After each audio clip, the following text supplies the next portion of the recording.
Tremendous miracle on this day years ago. So we'll hear about that a little later. Let's have a Chaim first of all. Chaim.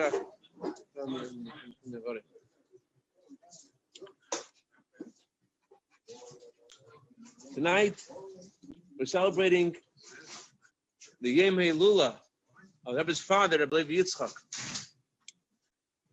Rebbe's father, looking at his life, at the sacrifice he had in his life, incredible Mesiras Nefesh, and the challenges that Rebbe's father had every part of his life. If someone, someone who is a regular, Homo sapien like us, going through something similar to that, the first thing you would think is that, is that your life is totally messed up. There's no one's running your ship.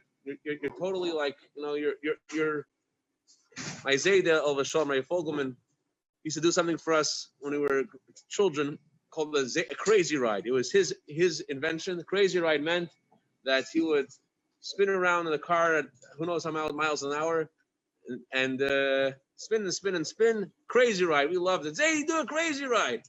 So looking at Reb Leivik's life, you're thinking it's like, what kind of a crazy ride is it? So much sacrifice every step of the way. On the other hand, if you see how Reb Leivik himself looked at his life, it's mind-boggling. He writes how every part of his life is exactly fitting according to the Kabbalistic secrets. How his name and the places he was incarcerated and the time he was incarcerated, the people he met when he was incarcerated, and every single detail of what happened to him, how exactly fits according to Hashem's plan, according to Kabbalah, according to the inner secrets of creation. Do we see him as a tzaddik? Of course he was a tzaddik. There was super tzaddik. But let's talk about you, Daniel. Let's talk about you being a tzaddik before we talk about him being a tzaddik. Let's talk about you. You're more important in the sense that you're the guy who's going to tip the scale and bring Mashiach. You're in more of a pivotal place right now. You know who the holiest person in the world is, Daniel? The holiest person in the world. Kain Gadol, no, the holiest person in the world is you. What's the holiest time in the world?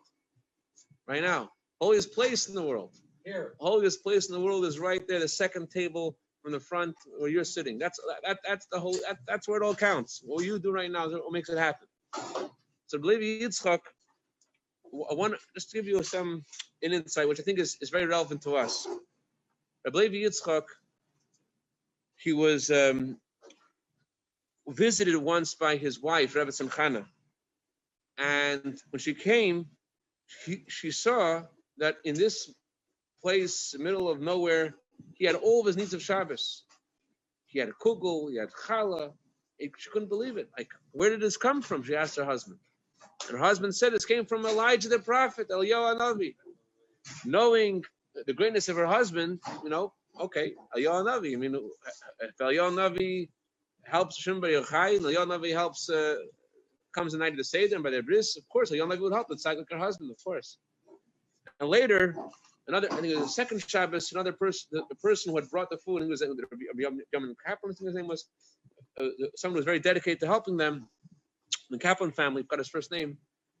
She saw him bring the food, and her husband said, "Here comes El Yohanavi. Here's El Yohanavi." Now, it sounds like it's just a joke, right? Instead of saying who it was, she said El Yohanavi. But perhaps there's deeper meaning to the joke. The Maharal writes that when you have a thought to do something comes into your mind to do something, a mitzvah, the Maharal says that this is a spark of El Yohanavi. The spark of El Yohanavi. Halachically, when you hear something directly from a prophet, a Navi is a prophet of Hashem, tells you to do something, your obligation to follow whatever the prophet says is far greater than any mitzvah. It's capital punishment to disobey a prophet. Why? Because when you read the Torah, Hashem tells you to do something, is it somewhat of a distance between Hashem and you, because you're reading it in the Torah. But when a prophet of God says, Daniel Nambar, I want you to have a little bit more of that roast beef, even though it's not about roast beef and not so important, but it's a direct message from Hashem for you. In a similar way, there are some things the Torah says to do specifically, but there are some things the Maharal says that just Hashem wants you to do them. It doesn't say it clearly in the Torah, but you feel yourself that Hashem wants you to do this specific thing. Of course, you can't take this the wrong way. Everyone has to have their personal spiritual mentor. If you have a question whether this is a mitzvah, sometimes you could think something's a mitzvah and it's a sin. And you could think the opposite, it's a sin, it's a mitzvah. But those things that it's important to know, there are some things which are not officially mitzvahs, they're not officially an obligation, but Hashem put into your mind to do this. It's something similar to El Yohanavi coming and telling you to you. So, what that means is, as the Rebbe wrote to a woman, I don't know exactly what she wrote to the Rebbe, but the Rebbe wrote back to her, God speaks to Rebbe writes, God speaks to her soul, and that is why she has all these good decisions to do all these various things. All the good decisions that she's doing, the Rebbe says it's because Hashem is speaking to her soul. There are things that Hashem speaks to us. Does Hashem speak to us in a way that we hear voices? We probably would need a lot of medication if we heard the voices. But there is a voice of Hashem that we do hear, that we have ideas. And where does it come from? So Rabbi Yitzchak, he expressed it by his life, that whatever's going on in the world looks like it's a crazy ride. He took it's Hashem speaking to him. He saw Hashem's voice and all these incredibly great challenges of torture in the KGB. And I mean, I know myself, these guys who pull out a water pistol and say, hey, Levin, where is the mikveh? Where's the cheder? Sure, the Nambar is down the street. You're teaching the 3 kids down on the 2nd floor. The water pistol, right? A little water pistol. I'd be frightened. But Rabbi Yitzchak, his sacrifice, his nefesh, and his recognition of Hashem's truth and the depth of Hashem's truth, and all this gives us some insight into ourselves, looking at what's going on in your life and realizing that Hashem does speak to your neshama. And there's something Hashem wants each of us to do. And tonight, 40 days before Rosh Hashanah, the time we have to make something happen.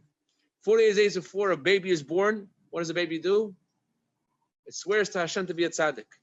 Adam is born on Rosh Hashanah. Every soul of ours is included in Adam's soul. So 40 days before Rosh Hashanah is the day that Adam swore to God to be a tzaddik. In a way, each of us made that shua. Each of us had the good intent and thought in our minds to be the way we're supposed to be. Let's say l'chaim should receive all of the great light of Hashem that shines in this day. And then Hashem of tzaddik, because Alter Rebbe says, rises to a new high place than it ever was before. And from that high place, the Alter Rebbe says, he's payel Yeshuis b'kerev haaretz. It caused salvation to happen. B'kerev haaretz. B'kerev haaretz means in the lowest, the most difficult scenarios. That's when the tzaddik neshama brings bracha down to this world. But how we connect to that? Making good decisions, listen to Hashem talk to our neshama, and make it happen. Each of us in our own way. Whatever good decision we have to do, but don't wait. Let's take this decision tonight to add something good in our thoughts and our words and our actions, and tip the scale and bring the Mashiach now. Chayim v'rocha. V'anachnu amcha v'tzein marisecha na'ilelecha le'ach. V'anachnu amcha v'tzein marisecha na'ilelecha le'ach.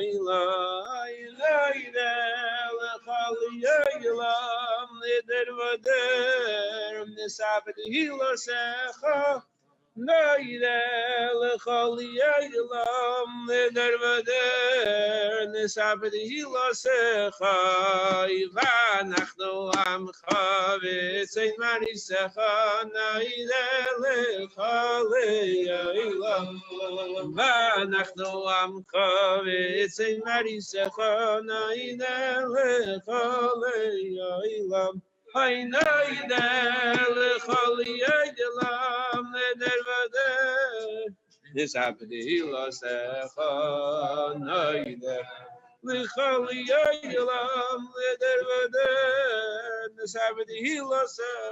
We have with us tonight Rabbi Wagner from Chavada, USC. It's a great honor and privilege to have you here. Thank you, Rabbi Wagner. Rabbi Wagner.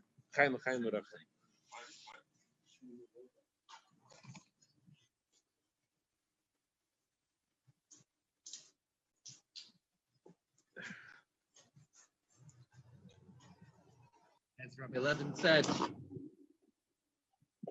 Chof, the day of the passing of a tzaddik, is the day that they finish the day they reach the pinnacle of all the work that they needed to do in this world, and therefore moved on. We're elevated to the next status, to go mechayel l'chayel, to continue going up in the heavens, and therefore the Rebbe says, everybody who's connected to them, everybody who learns their torah, everybody who's aware of their story, everybody who is in some way from their students and inspired by their message, also every year on the art site has an opportunity to connect and to go up, to be elevated along with them, to go through that same process of elevation, that same process, mechayel l'chayel.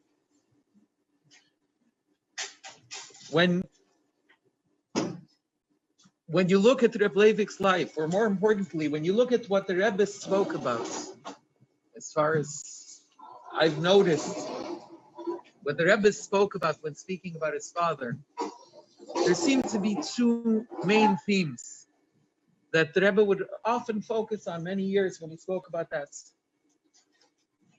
One theme was Mesiras Nefesh, the incredible self-sacrifice he had in a very dark time for the Jewish people, leading and standing up with strength, as we'll talk about in a moment, to an incredibly harsh regime. And the other was his unique approach to Limud Torah, his unique approach to Torah learning, where Reb Leivik would tie everything together, all parts of Torah together, and in everything, in the simple things that happened in life, in the simple things that happened around him, in the people that he met, and in every aspect of Torah, Reb Leivik would connect it with the Kabbalah, with the Pnimius HaTorah, with the inner dimension that's contained within it, and express the deepest secrets that are contained within everyday life. In fact, I believe one of the first public Farbrengens of the Rebbe that are remembered is when the Rebbe was in France to pick up his mother, Rebbe Tzimchana, in Tafshin Zayin in 1947, and the people that were there, somebody mentioned about the way in which Reb Leivik would Farbreng, that by Farbrengen, by the Rebbe's father, he would often go around the table, everybody would say their name, and then he would connect everything that they were discussing, everything that was going on, explain each name according to Kabbalah and tie it all together with whatever the topic of discussion was. Somebody mentioned that at the Farbrengen, and if I remember correctly, the story is told that once the person said that, the Rebbe didn't acknowledge it, but then immediately went on to do the same thing. That at that Farbrengen, the Rebbe asked each person their name and explained each name according to Kabbalah, connected it to who they were, to what they were doing in life, and to the events, to the parsha, etc., etc.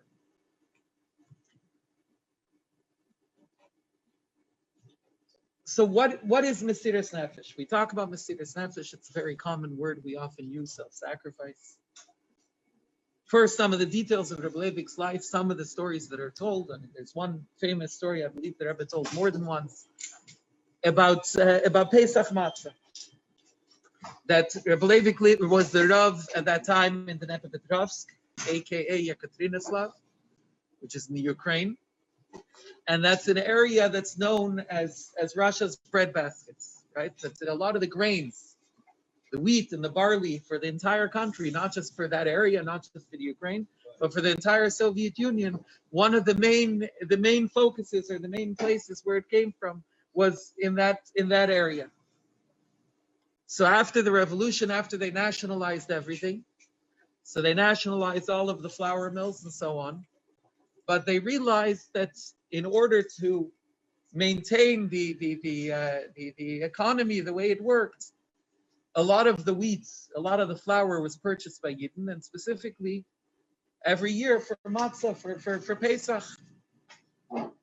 So they went to they didn't want to lose that. Now that they had nationalized it, they didn't want to lose that income. I guess even then, Pesach matzah, Pesach flour costed a lot more. Shmura flour costed a lot more than regular. So they didn't want to lose that income. So they went to the local Rav, who was Rabbi Levin, the main Rav of the city. And they told him that they want him to give a stamp that the matzah, that all the flour that's coming from all of those mills is all kosher lePesach. It's all kosher. It's kosher lePesach. And this way they won't have any concerns, and they'll be able to sell it still all over, including to the Yidden at Pesach prices. As the Rebbe points out in the Sikha, most people at that time, when they were told what to do, so they did it, whether or not it was true. They could have known that it wasn't true. But when the government insisted on something, they didn't have if you refused, you could be considered not only to be refusing an order, but by doing so, you'd be considered to be a counter-revolutionary. You're damaging the economy in a wartime. It would be considered literally a traitorous act, and the penalty could be extremely severe. So when they came to Rabbi Levin, to go ahead and to sign off on it. He said, "I'll be happy to give hashgacha. I'll be happy to sign off if you follow all of these restrictions, including very intense, what he would consider kosher lePesach, to not have any water go through for 24 hours before." The Rebbe lists several of the details, that they would have to stop the process and cleanse it and so on. All of these things were going to cost a lot of money and reduce productivity. So they started to threaten them and tell them that's you better give the hashgacha, and we're absolutely not going to do these things. And if you insist on these things, then you're going to be arrested. You're going to be punished as a traitor. So Rabbi Levin said that the Rebbe describes how he actually said it, I believe, at least once by a Farbrengen of Vav Tishrei, of his mother, Rebbe Tzachana's Yartzeit. The Rebbe talks about how in those times in Russia, if a husband went in such a direction, obviously it would affect not only them, but it would affect the entire family. Which means that a person couldn't, even if they personally had courage and personally had the backbone to stand up to the regime, oftentimes simply the family pressure, knowing what would come out, knowing the results, would lead them in a different direction.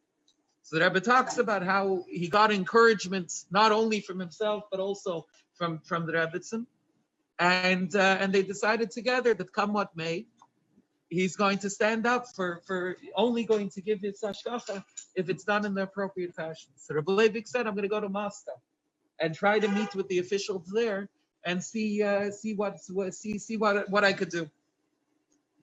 Right, this was often the case. Oftentimes, the local officials were even more above and beyond. Officially, the Soviet Union tried to claim that they offer freedom of religion and all kinds of things. The practicality of it, of course, was very, very different. But sometimes you could accomplish something. So the local officials were nervous about that.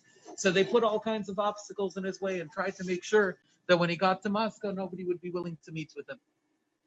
But the Rebbe describes how Rabbi Levin went to Moscow, and however it was, he doesn't give all the details, but somehow he managed to score a meeting with Kalinin himself. Kalinin was the president of the Soviet Union at the time, and he got of the Communist Party maybe, so he got a meeting with Kalinin and was able to make his case before him, and somehow he agreed. Said, if this is what it takes, you're going to give the hashgacha, then it's going to be accepted, then we're going to be able to, whatever his reasons were, he agreed. And gave instructions that they don't even need to give reports about why they're not able to have X production or Y production and so on. It was a blanket instruction. They should listen to Rabbi Schneerson and to all those who are standing or who are coming in his name. And as long as they have the stamp of approval of Rabbi Schneerson, they won't have to answer to the government any details about the amounts of production and so on. The Rebbe gives this, it tells this story as an example of what it means to have Mesiras Nefesh, what it means to have courage to stand up for who we are, for what we're about. Logically, it made no sense. Logically, this was going down a path, and of course, as we know, only a few years later, they did arrest him. Once they saw him after the Friedrich Rebbe left Russia, so they saw Reb Leivik as one of the primary leaders of the Jewish people then, and the only, as the Rebbe says, the only grandson, descendant of the Alter Rebbe, the Mitzler Rebbe, and Tzemach Tzedek following in their footsteps. So therefore, they ended up, as we know, arresting him. We'll talk more about that. Going through horrible pains. But despite knowing that all of that was a possibility, Reb Leivik wouldn't back down in what's required of the higher standards of halacha. And when he went in that fashion, then whatever needed to happen miraculously happened, so that he'd be able to accomplish what he stood for. And that's first and foremost the message of a tzaddik's life. The message the Rebbe brings is what's required of each of us. We often think we have challenges in life. Each and every one of us has our challenges, the challenges that arise in the path of our Avodas Hashem. We know what it means to have Avodas Hashem, to learn more, to daven more, to do better, to achieve more in this world. But as we all know, there's plenty of obstacles within and without. And oftentimes, especially now, we live in a crazy time. That's each person in whatever they're at has their own struggles in what it means to go forth in a path of achieving, of accomplishing what Hashem wants of us in this world.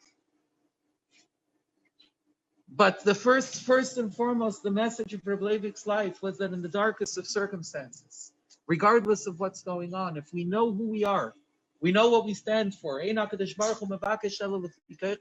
Eibishter asks of us something, we know that he gives us the ability, he gives us the might and the capability and all of the necessary internal powers and practical requirements, practical means to be able to achieve, to be able to accomplish to the highest level.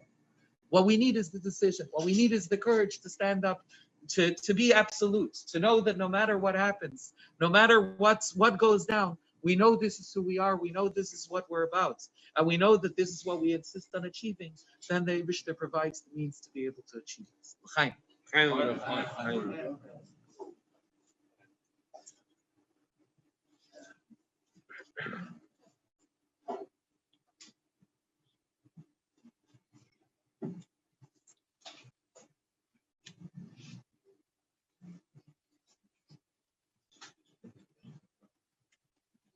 Dira yina nama, dira yina nada, dira yina nama, yina na yo, dira yina nama, dira yina nama, dira yina ra. Terera yera da yina, terera yina nama, yera nama, yina nama, yina nama. Terera yera da yina, terera yina da yina, terera mama mama. Terera mama yina yina da yina. Oh,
Dr. Kima, say l'chaim, Dr. Kimi. Epis, say something. Drink l'chaim. Say It wasn't safe to say. l'chaim v'rocha. Chaim v'rocha. Chaim. David, you have l'chaim. Where's your l'chaim? So Dan Berkowitz, you have l'chaim. Oh, l'chaim, Dan. Where's your l'chaim? Chaim, say l'chaim of water. Chaim v'rocha, Dan. Chaim. in on Tes Nisan, on the 9th of Nisan in Tafresh Tzadik Tes in 1939, the NKVD knocked on the door, on Rabbi Leivik's door, did a full search of the house and all of his manuscripts and so on. And at the end of the night, they took him away with them, arrested him.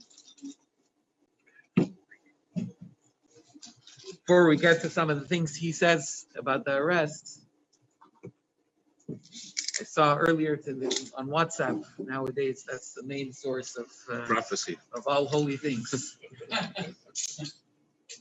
So I saw a video going around. I believe looked like it's what? Yeah, Rabbi Matul Gurari. He was the Rav in Crown Heights. He passed away actually a couple of months ago from Corona. And he told a story that he had heard from Rabbi Twersky, who said that he went to visit Yekaterinoslav, Dnepropetrovsk, the city where Rabbi Leibnik lived. And he's walking down the street, a guy comes up to, I don't know what year, he didn't say, but as he's walking down the street, somebody comes up to him and says, let me tell you something. What I remember, says, I remember when the Rav was arrested. An old man who lived in Dnepropetrovsk, and he was a kid when Rabbi Leivik was arrested. And he said, as they were taking him away, the KGB, the NKVD is leading him away. And people gathered, I guess, by the home, it is what it sounds like. A lot of people gathered. So as they're taking him away, he stopped and he made an announcement. He said, Rabbi, say, everybody, I want to tell you something. When you say goodbye, you're supposed to leave with a word of torah. So he said Advar Torah. Told them, Avart. So the Torah starts with Bereshis and ends with Le'enei Kol Yisrael. Starts with a base and it ends with a lamed. The letters lamed and base spell Lev, heart. It says if you look at the letters in the alphabets before lamed and base, before the base is an aleph, before lamed is chof, that's ach. Ach is a miut, ach is a limitation. But, however, it's ach kol achin v'rakin shebekosov miutin hein. The Gemara says every time he uses the term ach, it's a miut. It's limiting. It's excluding something. If you look at the letters after beis and lamed, after beis is a gimel, after lamed is a mem. So the letters after beis and lamed are gam. Gam is a ribui, is adding, increasing. It's always including something else. Also. So he says, ach and Gam. There's what comes before and what comes after. There's Echad Amarbe ve'Echad Amamit, whether you add, whether it's more, whether it's less. But the main thing, Bilvachi Echavenes Libay, as long as your heart is focused towards the Eibishter. So he said there's people that learn Torah, there's people that learn a little more, are able to do a little more, and there's people that are able to learn a little less and able to do a little less. But what matters is that the lave is alive. What matters is that the heart is alive, that they're constantly growing and doing the maximum that they can. That's what this Jew who lived through all of the years of communism, went through who knows what. You could only imagine. I don't think there were any religious Jews by the time Chassidim came back to Dnieper. But he still remembered what he had heard 50, 60, whatever it is, years before from Rabbi Levin at that moment about the value, about the importance of every Jew, about the importance of having a warm and sincere heart, connecting to the Eibishter, doing everything that we're able to do with a fire, with emotion, and with passion. Even that, you consider for a moment what's going on, right? They're arresting. It's not nowadays. Chas v'shalom, somebody's arrested nowadays. The cops show up at your door and they want you for something. It's you could only, thank God, I don't know what it's like, but I could only imagine. It's crazy. You'd be ice mensch. You'd be completely outside of yourself. How could you stop and think? You can't even focus on anything. And there we're not talking about Stam, whatever. He knew what was happening. He's being arrested by the communists. There's still in the worst times of the communist regime. And in fact, he spent a year of utter torture in prisons, almost a full year in Russian and Soviet prisons, and then was sent away and ends up passing away in exile. He never came back to his hometown, right? He never saw those people again. And in that moment, what is he focused on? He's focused on sharing a message with the Yidden around him. The message that he's sharing with the Yidden around them. Think about it again. You're talking about a time that people are under extreme duress. There's all kinds of stories about how Rabbi Levin, I believe he would make a minyan even early for the people that had to go to work, that were forced to go to work on Shabbos, right? If I remember correctly. He was involved with an incredible range in the community over there in terms of what they were able to withstand in those dark times of oppression. And Rabbi Levin's concern as he's being led away is a message of Avos Yisrael, is a message of ensuring that each and every person is inspired to recognize that it's not about how much you're able to learn. It's not about how much you're able to do. It's about whether you're doing it with your whole heart, whether you're actually doing everything that you're capable of, whether you're actually connecting to the Eibishter, to the maximum of your ability, to the maximum of what you're capable of in your particular situation. The Rebbe spoke about it at Farbrengen, a rishima of his father, where his father had written about his arrests. And he writes he was arrested on the 9th of Nisan, and he remained in prisons until, I believe it was Tu B'Shvat of the following year. That's 303 days. 303 days he was in prison, in a total of 5 prisons. First he was in Dnieper, then they brought him to Kiev, then they brought him back to Dnieper, but to a different prison in a different part of the city. Then from there they brought him to Kharkov, and finally to Alma-Ata, to the city in Kazakhstan, where over there they gave his final judgment and sent him off to a small town nearby. That's ultimately where he came back to later when he was sick. They allowed him to move back to the city, and that's where he passed away. The town is Chiali. So Reb Levik says, he writes like this. He says that Levi, according to Kabbalah, the name Levi is connected to Gevura, to strength, to stringency, to judgment. The Rebbe mentions how he as an aside, the Rebbe points out that he notes the specific page in Eitz Chaim, the writings of Reb Chaim Vital, Kisvei Arizal, writing the teachings of the Arizal, where he talks about this Kabbalistic concept, as he does many times in his writings, where he mentions specific notations to Sifrei Kabbalah. And the Rebbe points out, of course, Reb Leivik didn't have Svarim, other than the few Svarim that he had, that he wrote the notes on the side of, the Zohar and the Tanya, I believe, etc. Other than that, he didn't have Svarim, especially, says the Rebbe, not books that were printed in a big format. You could maybe get away with taking a small book. To take a big sefer, you weren't able to take. So there was no library. And yet, says the Rebbe, in Reb Leivik's writings, you constantly see notations. This was all done from memory to specific pages in Kisvei Arizal and Eitz Chaim and so on, and they're always exactly correct to the appropriate one, to the right one. So he notes that in Eitz Chaim it says that Levi is connected according to Kabbalah to Gevura. And the Rebbe notes that in Likutei Torah and Parshas Nasa, the Rebbe talks about how Levi is Gevura, and it's divided into Gershon, Kas, and Merari, 3 aspects of Gevura, and so on. Yitzchak, we know Yitzchak is connected to Gevura. Avram, Yitzchak, and Yaakov is Chesed, Gevura, Tiferes. Yitzchak is Gevura. Not only that, but he says Levi, Yitzchak, and here it gets into stuff I couldn't fully follow, but I'll share with you anyway what I recall. It said that the Rebbe says that the Rebbe Leivik writes that Levi Yitzchak is Gematria Shin Gimel is Gematria 303. His name is Gematria 303, and 303 the Rebbe says is a Lekim with the Miluim and the Nekudas.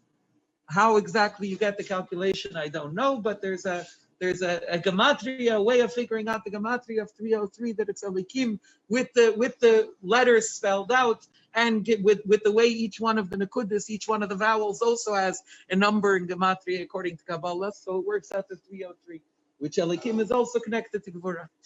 His name with his mother's name, which is Zelle Rachel, adds up to 656, which is the gematria Shushan, and then the Rebbe says how that also elikim, again, exactly the calculation I couldn't follow, I couldn't figure out.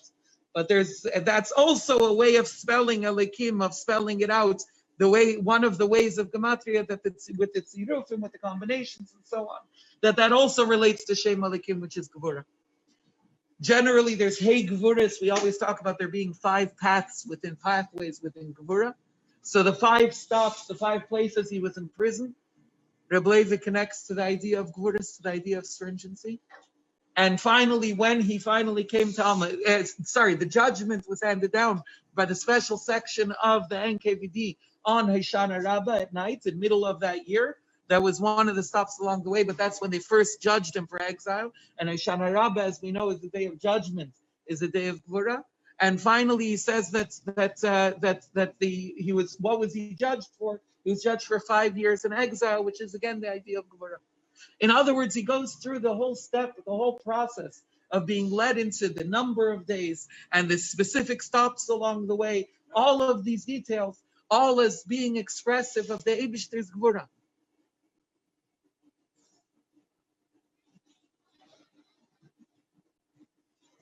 The Rebbe goes on to talk about the uniqueness, how every Jew, wherever they are, is a letter in the Sefer Torah, and therefore we're all connected, and how you can't have the fullness of the Jewish people without every single Jew.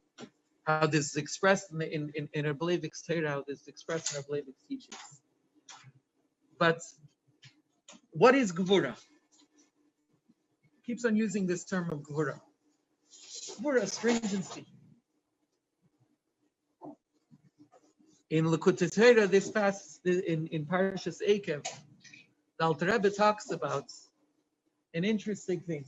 Usually, we associate chesed with openness, with goodness, with being able to receive incredible blessing, and Gevura with withholding. When we don't see what's good, when we can't recognize Hashem's goodness as much because it's more harsh. It's an expression of severity of judgment.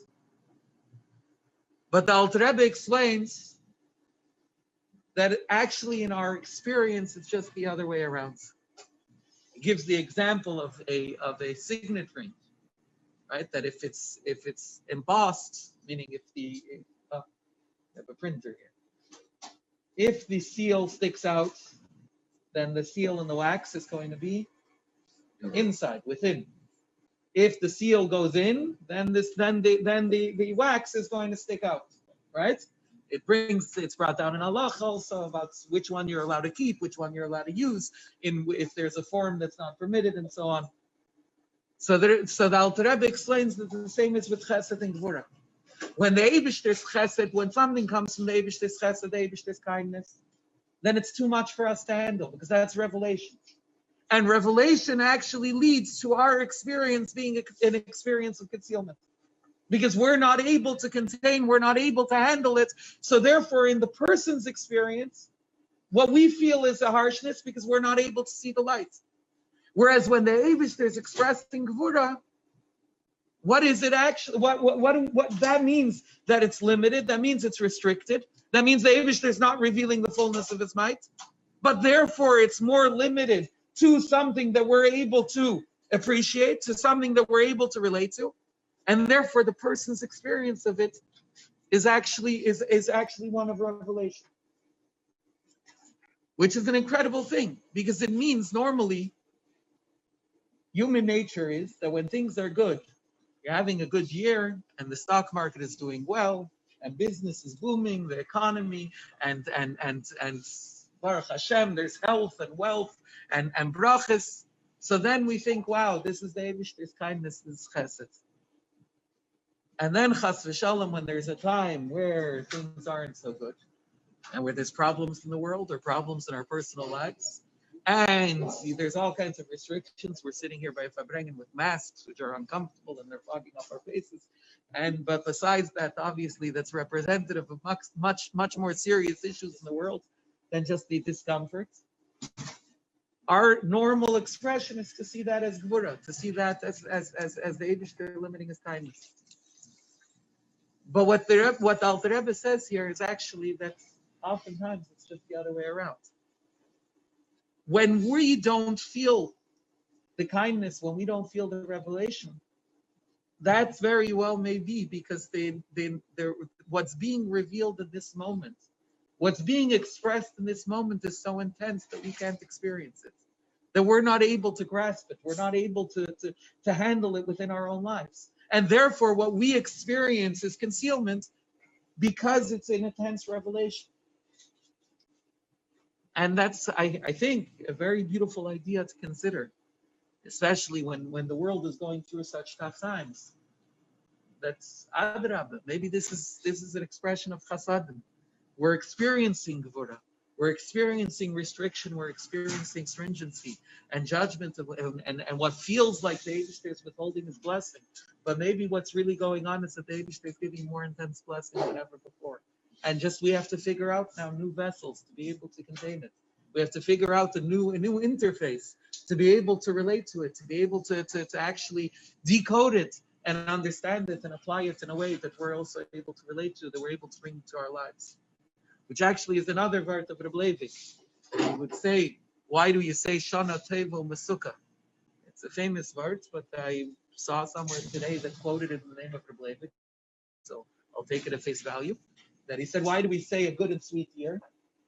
Because the truth is that everything that comes from the Eibishter is good. So whether or not we're going to feel it's good, whether it's going to be the best year or the worst year, the truth is that it's a good year. Because that's what the Eibishter is giving. There's some goodness that's revealed, there's some goodness that's concealed. That's why we say Shana Tevo Masuka, where we're wishing each other that it should be good, it should be from the highest possible level and expression of the Eibishter's chesed, but at the same time it should be Masuka, it should be Teivanira Vanigla, it should be a good that we're actually able to relate to, we're actually able to experience and understand the goodness in it. Because it's not only hidden good, but it's also in a revealed way, it's also sweet. The Eibishter should help, we should talk to Zeicha, to start seeing Shana Tevo Mesuka, to see not only the Eibishter's goodness that we know is there, but to see how the Gevura is brought down into chasadim, how it's brought down into actual kindness and sweetness in a way that we're able to experience, in a way that we're able to relate to. Rabbi Wagner, there's a guy who walked into a shul on Friday night, and the rabbi was speaking, and it was late at night, and people were falling asleep. So someone started to snore. So the rabbi says, "Don't wake the guy up." So the guy sitting next to him says, "Rabbi, the one who put him to sleep is the one who should wake him up."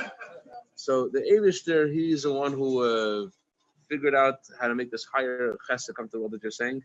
So let the Eibishter bring us the higher kalim, and let's see Teva Nidav and Nigla. Chaim also for Levi Bas Rach from Refuah Shlema Kreva. Chaim and Hessel ben Leah, Chaim and Rocha, and also it's a Chaim for Bezalel ben Peraleah, Bezalel ben Peril, right? Bezalel Peril. Chaim, Chol Yisrael, Full Shem Kreva, Chaim Rocha. And by the way, this connects also to Suda Seidah, because he said it's a Suda Seidah. What is a Suda Seidah? The Rebbe says it's actually today, besides being Reb Leivik's yard site, there's also the yard site, the Ari Weiss here, who I know from back in Rabbi Shachet's shul in Edinburgh in Toronto. Emmanuel Shachet's, Olav Shalom, my uncle, his yard site is today. And there's famous events with his father. I was one of the last times I had the opportunity to Farbrengen with him was just after he got the diagnosis that he was sick. There was a Farbrengen in Shul that Shabbos, happened to be in Toronto, recreating a Suda Seidah before the fact. That the famous thing that when his Amina Newman, when she was a young girl, everybody probably knows the story. People don't know the story. No. Okay. What? Okay, so to make a long story short, this is in 1950, I believe, in Toronto, or 51, maybe 52. And a long time ago, my grandparents lived in Toronto and had just arrived as immigrants. They were very poor. And among other things, they didn't have easy access to hot water and to telephone, etc., etc. So they had to boil up a pot of water and use it, for cooking, and then use it for laundry, use it for cleaning, etc. The day happened, and their young daughter, who was 2 or 3 at the time, was playing near some of this hot water, or got poured out, and they didn't see her. Whatever the details were, and she got extremely badly burnt. And they brought her to the hospital, and it was looking very bad. Now, just before that, a few weeks before that in Shul, there was somebody who had also a situation. Forgetting now who. I know the name, but I'm forgetting. I'm getting old. But chassid in the Lubavitcher shul there that was going through some health issues, and the Rebbe gave him a ira that he should make a Suda Seidah, even though things didn't look good. That he should make already. Usually, usually you make a Suda Seidah. Thank God things are good, right? You had a problem, it got better, and now we're thanking the Eivishter for his miracles and making it better. Here, they didn't see the goodness yet, but the Rebbe told them to make a Suda Seidah, to make a celebration. And they had a very lebedik Farbrengen in Shul. And my grandfather, who, although he had become very close to Chabad Chassidim, he was his origins were from Lithuania, and he was a very intellectual person. So he was there, and it impressed him a lot, but it was also hard for him to relate to a little bit, right? So they're celebrating and saying l'chaim and literally joyous as if they had already seen the miracle, and meanwhile nothing had happened. Okay, of course things went better, etc. So this is a short while before that, and now his daughter is very badly burnt. So from the hospital, they were telling them very bad prognosis. So they got access to a phone, and they called his brother-in-law, Rabbi Chadakov, who was the Rebbe's secretary. So and passed along what was going on. So Rabbi Chadika went into the Rebbe. The Rebbe said everything will be good, and this Shabbos they should make it to the Seder and Shul. Same thing.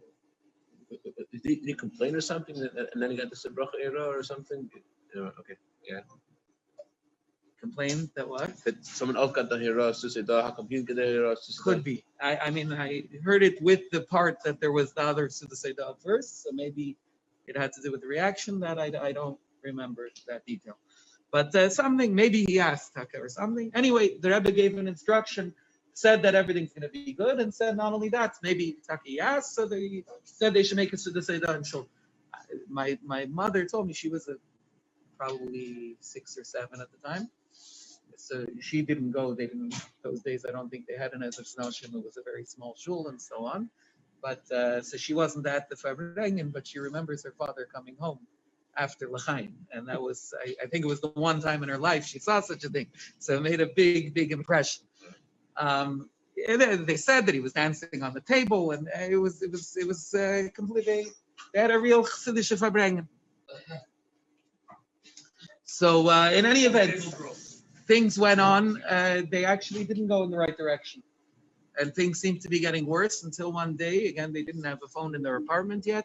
The cops showed up at their door, said a message from the hospital that they should come. They should come to say goodbye. If they want to get a chance to say goodbye to their daughter, they better come quick. So again, they called to New York, and the Rebbe said that it can't be. She's fine. So, but they're saying this. So the Rebbe said if that's the case, he should go down to the hospital and he should make a tumult and tell them they must be doing something wrong because it's impossible. She's fine. And if she's getting sicker, they must be doing something wrong. It's their fault. When my mother tells the story, she says this is the biggest chiddush. Biggest miracle. The biggest miracle is that he went along with that. That was very, very outside of his nature, but fine. That's what the Rebbe said. So they went out to the hospital. You see everything's depressed. It's going in a very bad direction, and he starts to scream. You could imagine, in what is this? 70 years ago in Toronto, at that time, a tall rabbi with a long beard, with probably not a very accented English at that time. Or broken English probably at that time. This is still right after they came, and he's screaming at the doctors that it's their fault, that they're doing something wrong. So it became a scene, and all kinds of people gathered around to look. And as this was going on, so everybody's looking and watching this scene. But meanwhile, some of the doctors or nurses that came to see what's up, so they took a look. They started looking at the charts. And they realized that one of the medications, I think it's something they were supposed to be giving intravenously, they were giving orally or something like that. They were messing up something really bad, and that's what was leading to things getting worse. So fast forward, even after that, the prognosis was still very bad. They said that first they said they don't know should they be able to walk. The Rebbe kept giving brachas and guarantees at every step of the way. If when she was better and able to travel, a year or two later, my grandfather brought her to New York to Yechidus, and to say thank you to the Rebbe. The Rebbe gave her at the time a silver ruble coin from the Friedrich Rebbe's Pushka. She has it as a necklace still till today. And the Rebbe said there's nothing wrong. Until she got married, the doctors were still saying that they believed she wouldn't be able to have kids. Wow. And some of you may know she has 16 kids. And I don't even know how many grandchildren. Going fast forward a bit. So when Manuel got sick, so they made that shabbos Farbrengen. His brother Elisha was there. They made kulas together, and it was Lebedik and Freilich. So you were there. That I was there. So. But the nekuda is that a Suda Seidah, what is a Suda Seidah? We know that the Eibishter always is doing kindness. We know that the Eibishter is always giving us everything we need. A Suda Seidah, to say thank you, we only say when we feel it, when we recognize it. The Rebbe had a kayach to tell somebody to make a Suda Seidah even in advance. In other words, even when you don't see it yet, by making the Suda Seidah to draw down that energy, to draw down that reality, where it will become a reality. But a Suda Seidah is exactly that point where the Gvura, we know that everything they there and nothing negative comes from above. It's just a question of if we're translating it right, if we're accepting it right, and bringing it down to reality. You probably wouldn't be sitting here if she didn't fall in the water. Who knows the ways of the world? Who knows the ways of the world? Many things we can say that about. It's true. It's true. That's one of them. That's absolutely. It led. It's despite that. My grandfather was already close with Lubavitch by that time. He wasn't the kind of person that a miracle would change his relationship, his connection. When he was separated from his friends and tells, so Rabbi Chadikov used to send to him. There was they would put out in Varsha then. I think there's Atomim, but there was some other I think. I saw that in his library. Still, I mean, now I don't know where they are after he passed away. Wow. But I used to visit my grandmother and go through the thing. They had all the individual still booklets of that were sent to them when they lived in Switzerland, when they lived in Amsterdam, in The Hague, etc. So he started becoming more and more connected to chassidus Chabad. This was maybe more a Makkah B'Patish or something. That's strengthened that connection that was already there. Anyway, l'chaim, we should be zeiche to see all teva nira v'anigla, only good and revealed good, to recognize how the gvuras are really chasadim, but to be able to see them, beinei basar, and to always have a Suda Seidah, to have the opportunity to thank the Eibishter for his kindnesses. And as the Rebbe talks about the famous Sicha, was its Parshas Vayeshev, Tafshin and Beis, the Rebbe spoke about how the Eibishter wanted to make Chizkiyahu Mashiach, and he didn't because he didn't thank the Eibishter properly for the miracles that he had done for him. The Rebbe says, imagine, this is already thousands and thousands of years, and all the things that went through for the Jewish people throughout that time, and all of the many things, and all of that was connected with Chizkiyahu not properly thanking the Eibishter for his kindnesses. In that connection, the Rebbe spoke about recognizing the hidden miracles that happen all around us. Talked about specifically with France, the Hader Svemuna, the Tzun, how it became a Chassidish Niggin, and then they, etc. But this is a key element in our process of bringing the world to a world of Geula. Is Haida, is to recognize the miracles that happen in our lives, to recognize the miracles that happen in the world around us, and to thank the Eibishter properly for these kindnesses. L'chaim.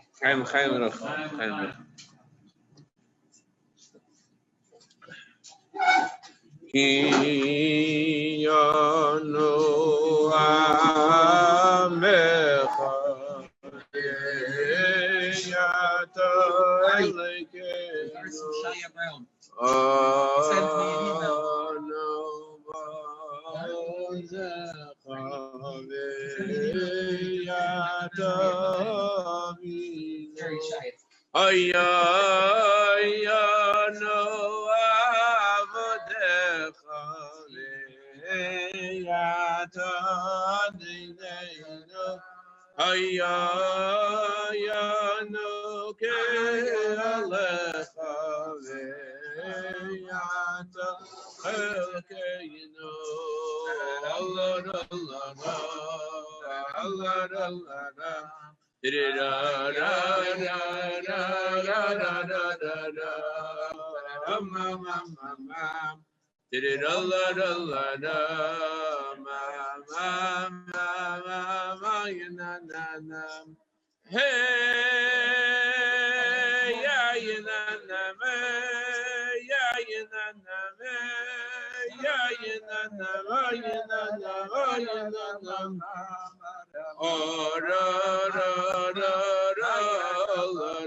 No.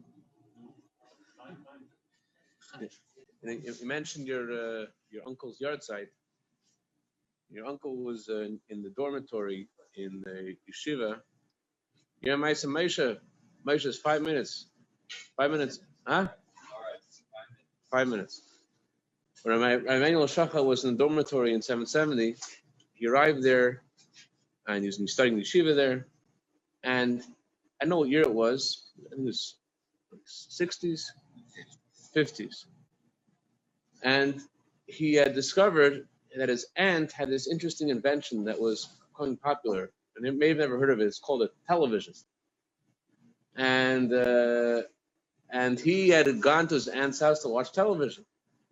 And he's very excited. He'd never seen a television before. Very excited to see it. And he came back to the dormitory. It was the 18th of El, the day of the birth of Al Shem Tov, the day of a Farbrengen. And no one was in the dormitory. And he found out no one was in the dormitory because the Rebbe was having a Farbrengen.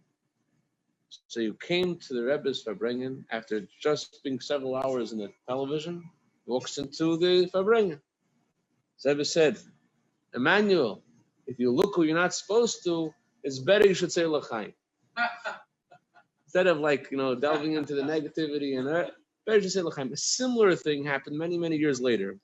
There was a boy studying in the Rebbe's yeshiva in 770, another boy a few decades later, and his sister was getting married in Israel. And he wanted to go to the wedding. The wedding was on a Thursday night, and he wanted to be back in New York for Shabbos. So he figured out a way, he had a whole plan, how to come back. He'll come back, beautiful. It wasn't exactly halachically so sound, this plan, but he figured out there was enough time to get back from JFK when the plane landed. Long story short, the plane landed either on Shabbos or close to Shabbos, and he was stuck in JFK, and he was scared to walk back at night, and he managed to get a taxi driver to walk with him, to drive with him while he's walking to Crown Heights. A whole Shabbos day he's walking. He stayed in the airport at night. He came to Crown Heights. He's motioning the taxi driver. He's going to pay him. I know he's speaking Hebrew. That this taxi driver. I don't know what the taxi driver was thinking. What he was thinking. But anyways, he arrives in 770 shortly before sundown. At the end of the Farbrengen, he was thinking, should I even walk in? He desecrated the Shabbos in so many different ways. He took the plane. And he Friday night, he didn't have a Shabbos meal, he didn't make Kiddush, and the whole Shabbos day, he didn't daven, he's walking, and who knows halachically where he told the taxi driver he was not that. Anyways, he comes in the Rebbe's Farbrengen. And he comes in anyways, and he should come, he comes in the Rebbe's Farbrengen. And it's the end of the Farbrengen. The Rebbe said there are those people who came to the Farbrengen in questionable ways. And they have a question if they should have come, they shouldn't have come, and people coming from Israel have this question. They said they should solve their doubt in a favorable way, and they should sing a freila, and they should sing a happy song. And then that the Rebbe finished the Farbrengen. The point is, it's 40 days before Rosh Hashanah. Each of us has our own different questions. I have my questions. You have your questions. But to solve the questions in a positive way, and get ready for chassidus and matei l'shatei musuk. L'chaim v'rach. All the best. No, You're already talking about Emmanuel saying L'chaim. No. I'll tell you a story Please. from him. The story I just told you heard before? The story I just told you? What? The story I just told you heard before? But also which end had it? That was not I don't know. That was the only end in New York. Okay. So I don't know. As far as I know. Anyway, whatever it is. So he told me that every week by Farbrengen, the Rebbe would tell him to say l'chaim. And he, was stubborn. He didn't like it, whatever it was.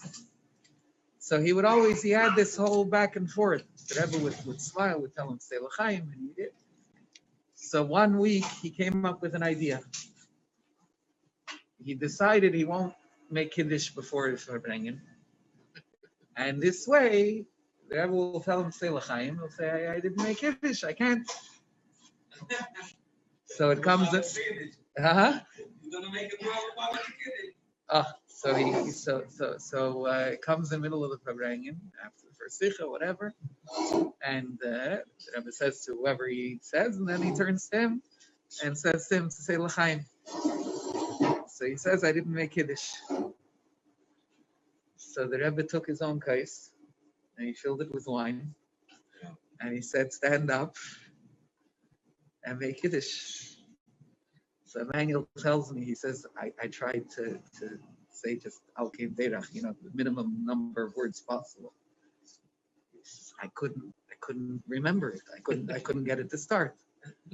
See, so then I was trying to say, in Tashav Shabbos Raglecha, the whole Lubavitcher asking us everything. But I was so nervous, so frazzled. The Rebbe says, I'm standing on the table in front of the Rebbe, in front of everybody with the Rebbe's kites. So he says, the only thing I could remember was the way I said it as a kid. So he says, I said, Vishamru b'nei Yisrael, and then straight into Zachar es Yom HaShabbos l'kach. So he said the whole Kiddush. And he says, the Rebbe was looking the whole time with a big smile on his face. Then when he gets to the end, the Rebbe looks, Eriza misnagit. The Weile is noch a misnagit. Soll sagen l'chaim.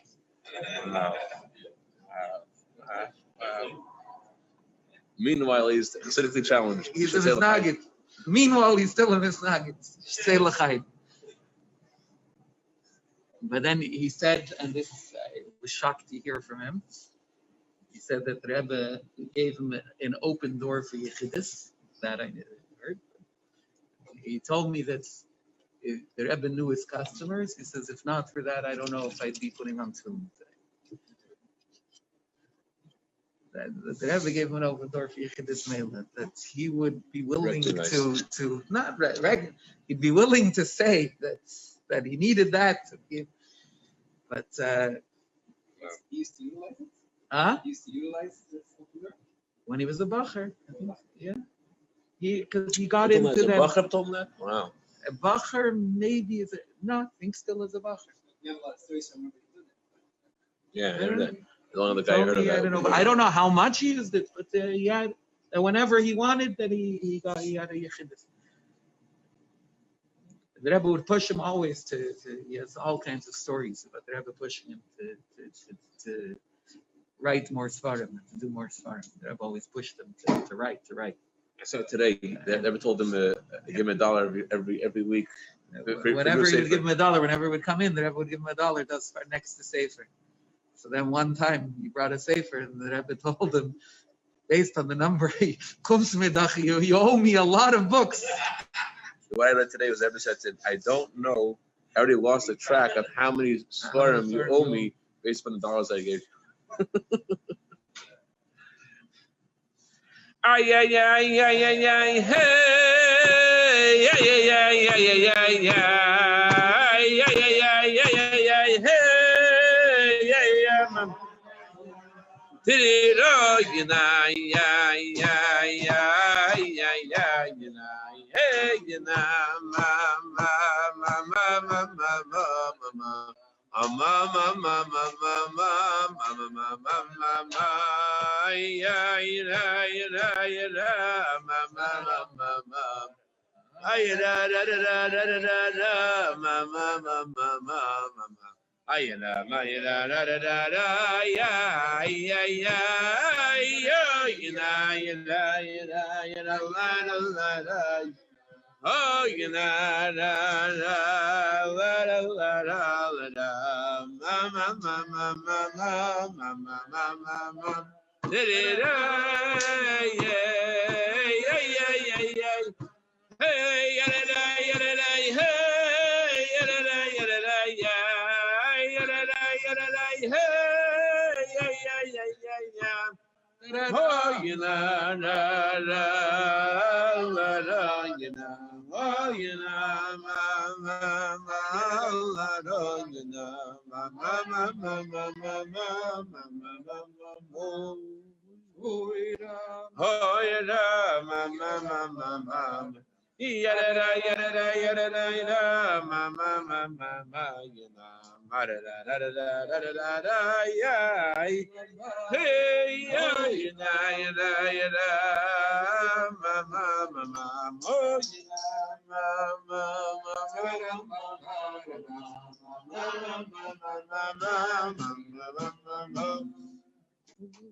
Bleivik's approach to Torah. Ari, I was just going to share what you taught me last